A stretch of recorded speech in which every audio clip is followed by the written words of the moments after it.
Hi, good evening, Sunday evening here in London, and welcome along to Ask Mark Anything. We're obviously talking about Life Remixed, the book. It's over there. Hi to Instagram over there, and hi to everyone else over here in front of me. So it's great to have you guys all along with me. Ask Mark Anything on a Sunday evening is basically to cover all the questions that have come up throughout the week. And this was a particularly lively week this week. There was a lot of questions that came up. Before I get into any of the questions, I just want to say a huge thank you to everyone for being online with me last night for the DJ mix. We do a Saturday evening session, 8 till 10 p.m. roughly. And we do that 8 till 10 p.m. every Saturday evening. And we've got Chris Roberts joining me next Saturday. Chris Roberts joining me next Saturday at 8 p.m. Live here, now that we are allowed to mix a couple of people into a bubble and stuff like that. So that's great. So Chris is going to be back with me next Saturday, 8 p.m. live in the mix. Tell all your friends, please. Some really big news as well. We've now got a pre-order link available on markwilkinsonofficial.com.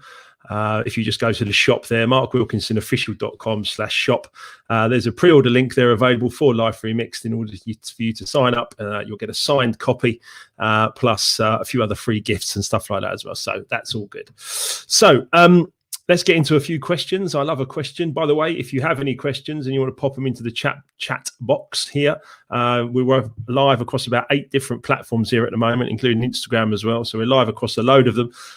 If you pop your question into the chat box and you would like a comment or a shout, then obviously please feel free to do that. Lewis, welcome.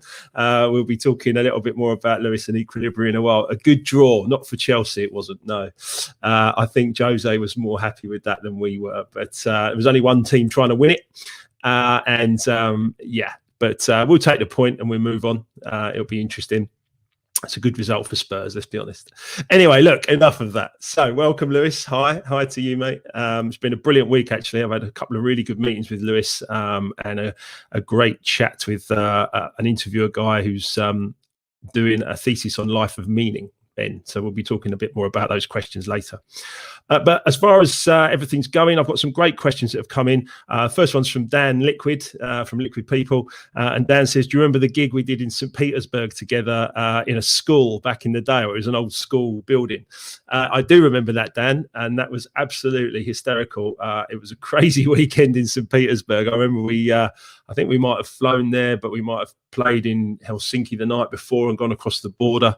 There was all sorts of crazy stuff going on. And I remember being woken up in the morning with a shot of vodka by the promoter to get back to the airport, and then he flagged down a car at the side of the road, and that was our taxi back to the airport. It was an interesting weekend, but also a great gig. I remember, Dan. I remember that was an excellent gig, and the crowd were just so up for it. That must have been in the 90s. So brilliant, great memory, Dan. Thanks for asking the question, mate. Okay, here's a few others. This one's from Mark. And this is a great question, actually. Mark's interested in how did I actually end up bankrupt? I've been asked that by a couple of other people, actually, and I don't mind talking about it because it's all in the book anyway. But Mark's specific question was, how did you end up bankrupt at a time when DJs were absolutely smashing it and making a lot of money? That's a great question. It's a great question. There's a couple of things that happened over a period of time. The first point was that when the internet first came out back in early 2000s, I used to earn like a good few £1,000s a month from remixing and making records and stuff like that, as well as the DJing at the weekend. So that was all good. And then when the internet came in, our earnings went from a good amount to quite a small amount to almost nothing in the space of like 2 years just from making music. So that was a big challenge in itself. Thankfully, DJ gigs and live gigs kept going, and I could keep making a living. But I'd never made a huge amount of money. I was never Fatboy Slim or even Danny Rampling or any of those really big boys. I was just out there doing my thing, and I made a good living. Don't get me wrong. But I never, in fact, one of my friends said to me once, he said, give me any amount of money and I'll live outside of it. That's an interesting comment, and definitely something that I managed to achieve. there's a lot in the book about this, about actually self-care and self-love and looking after yourself and making sure you're in a good place, and then you would never live that way, as I've discovered in recent years. But the other point around the whole kind of thing with the finances was actually I had no other assets. I was set up just to DJ and make music, and when making music went, I just DJ'd as an earner.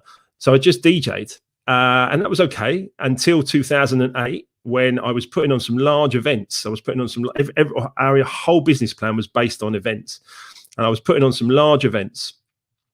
And the next thing you know, something called the credit crunch starts, and I'm like, I'm not really interested. I don't really know what's going on there. But we were running clubs. We had 800 or 1,000 people in a club, and we were making some okay money from those. And then all of a sudden, we went down to about 600 people in the club. And our break even would have been 450, 500. So all of a sudden, we're starting to get close. We're not making very much money here. And then within another 2 or 3 months, we were down to 300-400 people in the club. So we're losing money on every event. So I was still doing a couple of DJ gigs, but that money was getting plowed back into the business. And then all of a sudden, within 6 months of doing this and losing money and putting on events, but keep trying, all of a sudden, I found myself really in the hole financially. There's a great story in this book here. I don't talk about this book that much. This book here, U Squared, I don't think you can see it too well, U Squared by Price Pritchett. A high velocity formula for multiplying your personal effectiveness in quantum leaps. Brilliant book. Tiny little book, but brilliant book. And the very first piece in here, the preface basically, talks about a small fly flying against the window, and it just keeps going against the window, because he thinks if I keep trying harder, it will get better. Things will get better. But essentially, it's going to die there on the window pane. If only it knew, if it just changed its course slightly and looked for a different direction, either back out or up or out, it would be okay, and it would be able to change course slightly and actually get itself back on track. And I think that's really, really important, because that's what I learned to do in the process of obviously having to go through this horrible experience of bankruptcy. So listen, there's a lot more in the book about it, of course, and it did suck. It properly sucked, and found myself, living in my mum's spare room at 38, 39 years of age with no job, no money, no prospects. Was quite an eye opener, I'll tell you that. But it was also an ego breakdown, if you like, because I'd been flying high, and then ego breakdown. Start again, dust yourself off, and go again and do it better this time. Thankfully, that's what's happened. But I can tell you about the strategies of how I got there and the things that happened. Of course, it's all in the book. The pre-order is up there. You can go to markwilkinsonofficial.com/shop. Pre-order, get a signed copy. You're going to get some free gifts before Christmas and stuff like that as well. So please do make your way over there at any time. We really appreciate you getting involved, and we're going through the edits process at the moment, and it's the editor is doing a great job, and it's becoming a really good read. So I'm really pleased. I'm really happy. It's 10 years in the making, and I'm happy. So hopefully that answers some of your question, Mark. But at the end of the day, like as I say, there's a lot more in the book itself about how I ended up in that situation, and then all the strategies I used to get out of it. We had a lot of fun. Things went bad. These are the ways I fixed it. It's really, really important to understand that process. So another great question came in this week as well. This was from a good friend of mine, Kieran. So Kieran, thank you so much for asking this question, because it's a beauty. He says, how has your idea of love changed throughout your life? Let me say that again. How has your idea of love changed throughout your life? That's a brilliant question. So in a lot of, life coaching and things I do for people, I often ask them, so what is love then? And if I asked you that question, what would you say? I'll be fascinated to know from you guys. What is love? I'm just going to check a couple of other pages here and make sure there's any other questions coming in. Yeah, we're all good there. That's fine. Excellent. So if I asked you what is love, what would you say? And don't worry if you don't have an answer, because most people I have discovered don't actually have an answer for it. It's really, really interesting how people don't actually know, or don't actually say something that kind of like is articulating, if you like, what love is. So for me, the whole thing about love is total acceptance. But I've had to learn that. I've had to learn that quite considerably. For me, when I was younger, it was quite physical. You know, it was like a physical thing for a young guy. That was love, and that's how I showed it, and that's how I received it. But it was really, it wasn't successful over a long period of time, let's put it that way. So a lot of people just stay on that physical plane, though, what they see, taste, touch, hear, and smell. That's like our senses. A lot of people stay on that plane. They don't go any further. And the physical plane is not where your true love and true happiness is. But that was what I thought about when I was a younger guy. So then growing over a period of time, I started to get more into my mind and intellectual and understand how I think and how other people think. And that took me time to grow and understand what I was doing. But it also helped me turn into a better version of me, obviously, a better version of myself. But there is a higher plane. Physical foundation, of course, intellectual, and then the spiritual, your energy, how you turn up, your attitude. All of that is really the crux of everything. You know, you can have the physical, you can have the intellectual, but your spirit and your energy is where the real juice is. So over a period of time, as I've said already, love for me turned into total acceptance. And I got that from my mother, basically. And it's not directly from her, but it's essentially what I came to realize, that a mother's love, a healthy mother's love on this planet, no matter what her child does, she will always love and accept them. And I think that's a fascinating thing. And a good thing, of course it is, in so many ways. I wasn't the best behaved little boy or teenager or my 20s or 30s. But ultimately, I learned a lot. And my mum, no matter what I did, my mum always accepted me. So that's where total acceptance comes from. And I think I've asked many women this, many mothers, particularly, and enlightened guys, about what they think about total acceptance as an articulation or a description of love. And most people would agree with that, but I'm all ears, of course. I want to hear everyone's thoughts. That's, opinions. That's what life's about. You guys tell me what it is that love means to you, because many people just say it's a feeling. Okay, a feeling is good, and I get that. But actually, if you articulate it or you can visualize it, it gets you into a much stronger position, because then you can start to work with it. So for me, it's total acceptance. And I totally accept the world. It's not perfect, but I just totally accept it. I just use what I can to be the best I can and to help other people. And that to me is a buzz. That's what I enjoy. So interested in all of your thoughts, of course, when you're watching this video.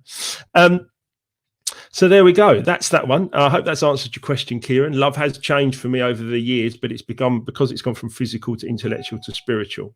Really, really, really different now. Okay. And then we had a fascinating week this week, really fascinating week. I have worked with a tool called Equilibria. I've worked with a tool called Equilibria for many years, probably for about 10 years.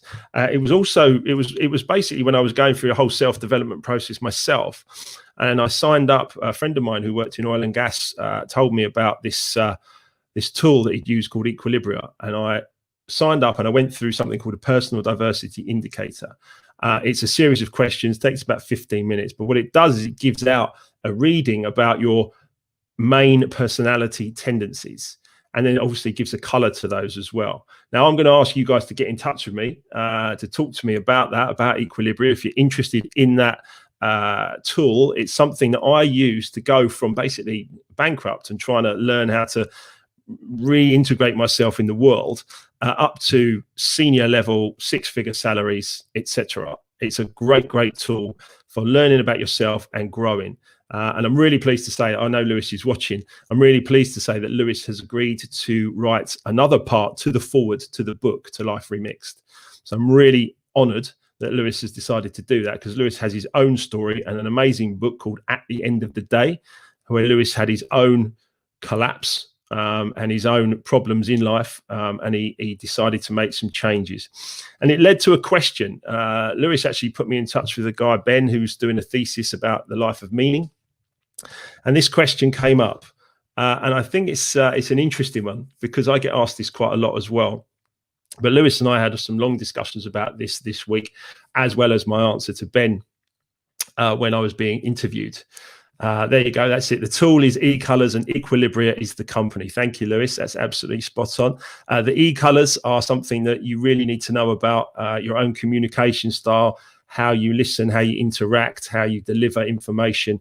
It's fantastic. And I'm going to tell you more about it as we go through the coming weeks. And Lewis, of course, will tell you because he's going to write this part 2 to the forward of the book. So we've got Danny Rampling doing part 1. We're going to have Lewis Senior from Equilibria doing part 2, and then Kevin Green, my business mentor, writing part 3 to the Forward to Life remix, which is exciting. And I'm really honoured that all 3 of those guys have stepped up to tell you guys about their experience of life and what's going on out there. So that's really cool. So the question that came up was basically regarding, and I'll get it absolutely right. Let me just find it. Find the question. I had it to hand a minute ago. It was basically something about, do you have to go through a life-changing moment to be able to make changes, to be able to start to think about what it is that's had the effect on you, and then will you be able to make changes yourself regarding your own life? Or do you not need to go through that? Can you just make these changes yourselves? And my answer to the question was basically, it depends on the individual. You know, some people are just born naturally and they just can just float through life and be very, very successful, and they can do really, really great things. Some of us have to go through different challenges to actually make a change. And for me, I have to say that my change point of the incurable disease and the bankruptcy were the best things that ever happened to me, because they completely changed my way of thinking. They completely changed how I was perceiving the world. And I thought I was doing everything fine. I thought everything was great. I didn't have any worries. Everything was going to just keep going. I did have some anxieties, but I thought, no, it's fine. That's just part of life. And actually, my falls, if you like, my huge collapses, my problems in life have actually turned out to be the turning points to put myself into this place now where I can be happy, healthy, wealthy, successful, write a book, be comfortable talking to you guys here on the internet, and then moving forward from there. So I think it depends on the individual. Of course it does. What I would say is one of the quotes I said from earlier on in the book, right at the start of chapter 1, it was BC Forbes from Forbes magazine. And he said, history has shown that the most successful people are often the people that have had to get themselves up off the floor, in order to be successful. Most millionaires will tell you the story that they've been bankrupt in their 30s. So I think that's a real interesting one. Why did you actually decide to become bankrupt, though? Thanks, Mark, for asking that. I would say I was hugely in debt. Because we've been running businesses and things were just going downhill. The credit crunch came, all my eggs were in the music basket. And I had no option. I was hugely in debt. The numbers were too big. And I had no income, zero income, nothing. And it was really like, well, what's my option here? My option is to either just go, look, I'm done. And by the way, I went round to everybody I know and I did my very best to make the best of it. I believe in karma. I went round and I did my very best to everybody to make sure that they were taken care of and that I paid money back, and I did everything I possibly could. But actually, at that time, it was overwhelming. It was absolutely overwhelming. I remember sitting there. This is an interesting point, actually. I remember sitting there on the bankruptcy point of view, and I went to the High Court, and I went through everything with the High Court. And at the end of it, I said, look, here's my debts. I've got no money, got no work. I'm just basically shot to bits here. And they said, okay, thanks very much, Mr. Wilkinson. That'll be £500, please. I said, what? They said, yeah, 500. You need to pay us £500 for the admin fee if you're gonna do this. I was like, unbelievable. So I went downstairs, like crying my eyes out, basically, and rang my dear old mum and said to my mum, please, can you lend me 500 quid? It's 12 years ago now. I've more than made up for it, I promise you. But she just gave me the money willingly. She just said, look, just sort yourself out, start again, get yourself back together, get yourself stronger, and let's go again. Hi, Paul. How you doing, mate? It's good to have you on board. It's similar to personality style profile. Lewis, would you like to answer that? I mean, basically, yes, it's a personality diversity indicator. It's absolutely fascinating, Paul, and I'll send you a link to it so you can do it, because I think you get a lot out of it. Basically, with Equilibria now and the e-colors, all of us in my companies, I ask everyone if they're willing, and they generally are, to go through the diversity indicator so we can understand how best to communicate with each other. So, some people just need information. They're logical. They need information. Other people like me, I'm top color yellow, big socializer. I need to know who, I need the people, I need the buzz. That's basically me. But we'll talk about this in a lot more detail, and I'm more than happy to go through it with you, Paul. I'm sure you're going to enjoy it. So going back to the questions from Ben, Ben's interview was fascinating. I think it is important, certainly for certain personality types, to have to go through a certain level of crisis to be able to come out the other side. I don't wish it on anybody. Yes, thank you, Lewis. Yes, it's an indicator, not a profiling system. Yes, it's a self-awareness tool. He's a spot on, of course. It's his creation. But Lewis Senior, absolutely top guy, and a fantastic tool that he's created for self-awareness. There's a whole backstory to it around how they used it in oil and gas to make everyone safer. I'll send you the link, Paul. It's very interesting. They made everyone safer on a rig, but productivity also went up hugely as well. And it's a really interesting thing when you get teamwork working together and you can all understand how you communicate. Powerful stuff when you've got hundreds of men on a rig, and everyone needs to know how to communicate with each other. So Lewis is now a partner of mine. We're working together. It is very interesting, and Equilibria and the e-colors is a fantastic tool, a fantastic system. So going back to Ben's questions, there's a few more from Ben. They were really good. What he said to me was, what were you doing in your late 30s? Well, obviously you guys now know that's what was going on. I was just going into bankruptcy and having to reinvent myself. And he said about, where do you want to be now? Or sorry, where are you now? And is it basically in line with your expectations? I would say is the word. And from my point of view, the expectations, hey, Ariane, how are you? It's great to have you on board. Ariane's actually just done the e-colors as well. Turns out she's a yellow blue, so very, very similar to me, but we'll talk about that this week, Ariane. Basically the way I look at my life right now, hey, Gary, how are you, mate? The way I look at my life right now, this life right now is what I created 12 years ago. I'm not messing around with you here. This is exactly the life that I desired. I wrote it down. I put it on a gold card. I put it in my wallet. I've got a new one here that I've just done. Here's my new one. This is for the next 10 years. Bob Proctor's program, Thinking to Results there. Very, very good. But I've got my gold card and it goes in there next to my cash and my cards and everything. And it's right there. And I look at it all the time. And I know that I'll achieve the majority of what's on there. I know I will. Because I've achieved everything up to this point that I've set my goals and set my desires on. Purpose, you all know my purpose. I've spoken about it. Understanding my purpose, having my vision, holding on to it, having a goal card as well, and moving towards it all the time. So, so important. So, the life I lead today is exactly in line with my expectations.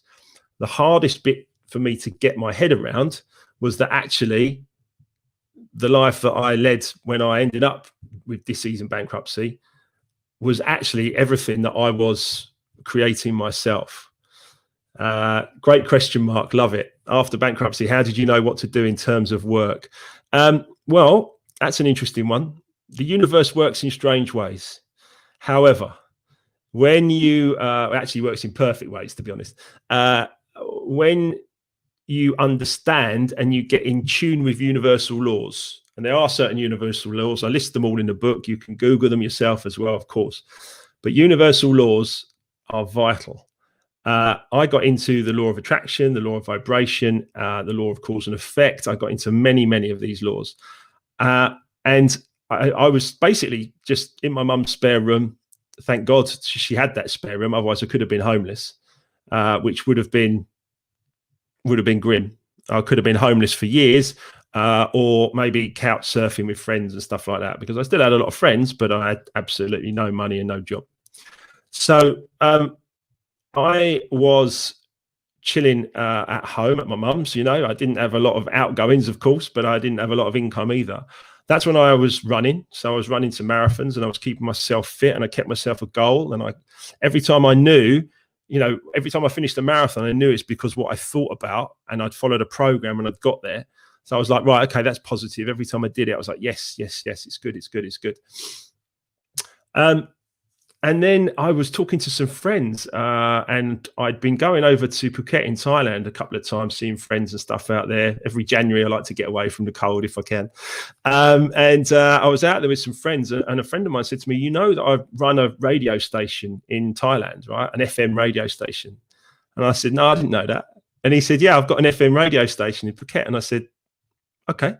He said, do you want to come over for a year and just do a load of dance shows in the evenings? Yeah, I'll do that. Why not? R.I.P. Steve Jordan. What a lovely fella. He was. Wonderful guy. From Brighton, top fella. Married a Thai woman and 2 beautiful children you left behind, but what a fella. Hi to Byron as well from 91.5 FM. So I went over there. I was over there for almost a year. I had a great time. But while I was there, I went over to see some friends, Mark and Lisa. They're in the book as well. I went over to see some friends. Turns out they are from Shepparton, down the road from here. I met them in Thailand for the first time. And there we are having a chat. And I was like, so what are you guys doing? Because it's a big, beautiful house and a big, beautiful estate. I was like, you told me a few years ago that you were, just getting by. And Mark came back, and Mark had been working on the rigs. And Mark was doing health and safety in oil and gas all over the world, earning some great money. And I was like, okay, fantastic. Hey, Cass on Instagram, great to have you with us. And so I asked Mark what he did, because I'd given 20 years to music and found myself just scratching around for a few quid. And I was like, well, okay, this is bizarre. But I asked Mark what he did to go from not earning a lot of cash to earning a lot of cash, because I was interested. And he told me a lot about construction, oil and gas, health and safety, project management. And I came back and I did some qualifications. And that, interestingly, that's how those qualifications came about. That's how I got talking to Lewis Senior, who used to be worldwide health and safety manager for Transocean before his own collapse. So I just started to follow that. And there's a whole piece in the book, and I could talk about it for hours. I won't, obviously, tonight. But there's a whole piece in the book regarding that journey, that kind of like that journey through just things just happening, but me being in a place of just trusting the universe. It's going to be fine. All I did was put out positive energy, gratitude, thanks, forgiveness to myself and other people for all the things I could perceive to be bad or wrong. Honestly, forgiveness, acceptance, and then gratitude. I just gave out that energy. And I honestly, I had nothing to lose, clearly. And it was Bob Proctor that said, just do it. And I said, okay, I'll do it, no problem. And I followed those 3 particular things: forgiveness, acceptance, and gratitude. And I was grateful for every opportunity. So going to Thailand, working for a year on the radio, grateful. Meeting Mark and learning about oil and gas and health and safety and construction, grateful. Meeting Lewis, gratitude, huge amounts of gratitude to Lewis and the Equilibria team. Absolutely wonderful moments in my life that have just continued. And all I keep doing is keep giving gratitude. Now, there's another little interesting story that I ended up 4 days into a health and safety career. I was the health and safety manager for LOCOG at the Olympic Stadium. Trust me, that was massively outside of my comfort zone. And of course, Paul, that's where I met Paul Whiting. What a top fella. Gary, thanks, mate. The video will be up online. You can listen to it anytime. But yes, of course, I met Paul Whiting at the Olympic Stadium. He was head of fire. Were you a fire manager there, Paul? I can't remember your exact job title, but we bonded. A great time. And we did the Olympics. We did the whole of the Olympics in 2012. And that was the start of my comeback. That was the start of my comeback. And ever since then, all I've done is study, learn, grow, study myself, study good information, find my qualifications and keep going up and up and up. And thankfully, I've been blessed with, half a brain, so that I can actually learn and study and do well. Don't call it the West Ham Stadium. Please don't do that, Gary. Don't do that to me. But the Olympic Stadium was a turning point for me. The 2012, that's it. Paul was the head of fire response across the whole park. Good man. Thank you, Paul. Yeah, so it was awesome times working on the London Olympics in 2012. It was the whole place, it felt like the whole of London, the whole of the UK was just on a real high during 2012. And I was fortunate enough, thanks to Tony and Hamilton Deed, they gave me the opportunity to go from basically out of work to being the health and safety manager for Lowcock at the Olympic Stadium. Wonderful journey, wonderful year, and then from there Heathrow, and then just up the channels, and I've just followed that dream now. And the last 2 years since I left the corporate world, all I've done is set my own goals, set proper goals again, because I know the power of goal setting. Keep setting myself goals, keep achieving them, and you just wait and see, because Life Remixed is going to come out. We're working on a couple of huge property deals in the background that are going to be game changers for the areas that we're working in them. And anything is possible. Absolutely anything is possible. So all you've got to do is keep your focus, understand purpose, vision, and goals. Really interesting. Last question as well from Ben in the interview was, how much of your life has unfolded as you planned, and how much has been a surprise? And what advice do you have for managing the surprises? Really interesting, really interesting thing. Mark, I'll come back to that question. Yes, you're right. But really interesting here from Ben. He says, how much has unfolded as you planned, and how much has been a surprise? So the interesting thing about this is that when I track it back, it's all happened exactly as I thought it would, because my thoughts were the things that created it. One of my quotes is, if you understood the power of a negative thought, you would never have another one. Let me say that again. If you understood the power of a negative thought, you would never have another one. You would never allow it to stay in your mind for very long. And that's what I do now. I just say, no, it's fine. Let it pass. Start thinking about something more positive. Love, joy, faith, gratitude, acceptance, forgiveness, all the great stuff. Just bring it up and just push that negative along. Just let it go. Because at the end of the day, I did create it all. I created it all. And there's many reasons for that. And many of them, if not all of them, are in the book.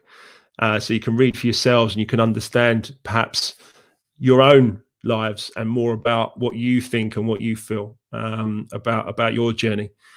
Because the surprises were things that when I was living unconsciously, I didn't know what I was doing. I didn't understand that I could control my mind. I didn't understand that I could control my emotions. I didn't understand that life happened, or what I thought was life happened to me rather than life happening for me. And that's the interesting thing. Excellent. Cheers, Cass. Thanks very much, mate. Yes, KGW, Kevin Green, another top fellow in my life who's given me loads of support. And continues to do so, and has written part 3 of the forward in the book as well as we go forward. And these property deals we're working on now are really, there's something else, and I'm really proud and really happy. And 2021 is going to be a marvelous year for all of us. We're going to bounce back. I know we are. But the thing about that, about life being planned, now my life is planned. And I know exactly what I'm going to achieve, and I know exactly how I'm going to do it. And I'm going to work with all the right people to get there, including Danny Rampling, including Lewis Senior, including Kevin Green, and including many of you that are watching. Because ultimately, I plan it, I understand it, and I make things happen. I'm more than happy. I'm more than comfortable in that role, and I get things going. That's me. That's a big part of my kind of yellow, top color yellow for Equilibria, for E-Colors. Top color yellow, socializer, get things happening, bit of dynamic, and a bit of a motivator, if you like, as well. But the advice for managing the surprises, that's the good question there as well. The advice for managing the surprises is study, is learn. Okay. Here's a few things for you, a couple of things for you. These are all my £1 million notes. Look at those. I should be a shareholder in these guys. But you can go onto Amazon and get yourself some £1 million notes. I've got loads of them. They're all up everywhere, all around the house. They're everywhere. And they help me move on. They help me moving. And by the way you earn money is by giving service and adding value. So as long as I get up every day and I give service and I add value, money comes. That's what happens. And as long as you believe that and you understand that and you understand what you're doing in life, you're never going to worry again. Because what would be the point? What's the point of worrying? There is none. But yeah, basically, many people don't understand this. But when we get into knowledge, we get into understanding, and then we can get into well-being, having expression and being at ease. And this is what we need. We need to have knowledge. The more knowledge we get on any subject, thank you, Lewis. A walking blessing to a multitude of people. You're a very, very kind man. Thank you, mate. Thank you. But the point is that in all you do, get understanding. That's it. Understand universal laws. Understand there's a law of gravity that says when I drop the penny, it's the desk. That's what happens. Understand there's many, I was going to say hundreds. There's many, many other universal laws. Look into them. Discover them. Get in tune with them. Give people great energy and get great energy back. That is the secret. That is the thing to life. The Secret was one of the things that woke me up. And then all of these books, if you go to markwilkinsonofficial.com, there's recommended reading. Lewis, we're adding your book to the list, I promise you. At the end of the day is Lewis's book. But we've got a great many books there on markwilkinsonofficial.com in the recommended reading. You can also pre-order Life Remixed there as well. The problem was for me, and Mark, in answer to your question, it took a couple of years to get back to a decent income. Yes, but the interesting point of that was that I started to study. And the more I started to study, the more people gave me money. And the more I learned, the more money I got. So study, and you're going to get money coming back to you. More qualifications, move up the corporate ladder if that's what you want to do, or get out there and study exactly what it is that you would like to do. Nearly every personal development guru, in fact, every personal development guru I've ever listened to said, go and find someone who's living the way you would like to live and copy them. And I guarantee you now, they'll have written a book. Well, there you go. I've written one now. And here's Kevin's book, The Rich Rules. You can get Kevin Green's book, The Rich Rules. Understand what Kevin does. Kevin's a fascinating guy. Same as Lewis. Fascinating guys. Same as Paul, same as all of you guys for being here. I love you all. The problem was, actually, no, let me go back a step. It did take a couple of years to get back to a decent income. But what I did was, Bob Proctor said, set a goal that seems so big that by the time you achieve it, you'll know it's because of all the things you've learned that that's what's happening. And I was like, yeah, fine. Okay. So I said, I'm going to earn 100 grand a year. And then I had to break that down into £8,400 a month or £400 a day, essentially. And I was like, right, okay. So I have to earn £400 a day, 5 days a week. That's 2 grand a month. That's 8,400 a year. And that's 8,400 a month, which is £100,000 a year. Yeah. And that is vital information because you can break it down. Because if you break down that £400 a day, it's actually only £50 an hour. And I know every single one of you can earn £50 an hour. 100% you can.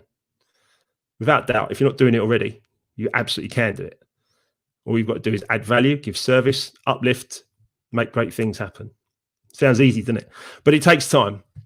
Now, the problem was before I was living in ignorance. So I was living in ignorance. I didn't have knowledge. And that worry and doubt took me down into fear. I got anxious. I suppressed that anxiety. I got depressed. I ended up with a disease. You can see that over there on Instagram as well. Yeah. So that ignorance, that worrying and doubt and that fear took me down into anxiety, got suppressed, depressed, and into disease. That's the process. And all I had to do was understand my role and what was going on. And then I had to get into knowledge and get into this area. As soon as I'm in this area, up you go. And that's the vital point of this.